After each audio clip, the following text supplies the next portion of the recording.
இன்னைக்கு evening snacks பார்த்தீங்கன்னா lollipop. அதாவது சாக்லேட்டில் மட்டும் லாலிபாப் இல்லை, இந்த ஸ்நாக்ஸ்லேயும் லாலிபாப் இருக்குது. அதுக்கு 3 உருளைக்கிழங்க வேக வச்சு இதை நல்லா மசிச்சுக்கலாம்.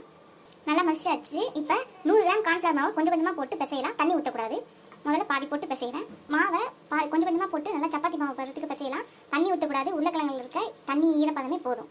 நான் மொத்தமாகவே போட்டு பிசைகிறேன். மாவை நல்லா இது மாதிரி சப்பாத்தி மாவு பிசைஞ்சாச்சு. ஒரு 10 நிமிஷம் ஊறட்டும்.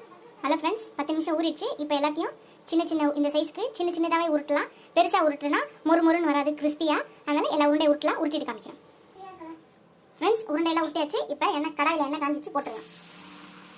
ஃப்ரெண்ட்ஸ், எல்லாம் அதை ரெடி பண்ணியாச்சு. மேலே கொஞ்சம் சில்லி பவுடர் தூவிக்கலாம். ஃப்ரெண்ட்ஸ், பொட்டேட்டோ லாலிபாப் ரெடி ஆயிடுச்சு. பக்கத்தில் காஃபி ரெடி ஆயிடுச்சு. காஃபி போகிற டைமில் இந்த ஸ்நாக்ஸ் செஞ்சாச்சு. சூப்பராக இருக்கும். நீங்கள் ட்ரை பண்ணி பாருங்கள். கடைசியாக சர்வ் பண்ணும்போது கொஞ்சம் லெமனை புளிஞ்சு கொடுத்தீங்கன்னா சூப்பராக இருக்கும். நீங்கள் ட்ரை பண்ணி பார்த்துட்டு எப்படி இருக்குன்னு சொல்லுங்கள். இந்த வீடியோ உங்களுக்கு லைக் பண்ணுங்கள், ஷேர் பண்ணி கமெண்ட் பண்ணுங்கள். ஃபஸ்ட் டைம் இப்போ தான் பார்க்கணும்னா சப்ஸ்கிரைப் பண்ணிட்டு பாருங்கள். Full video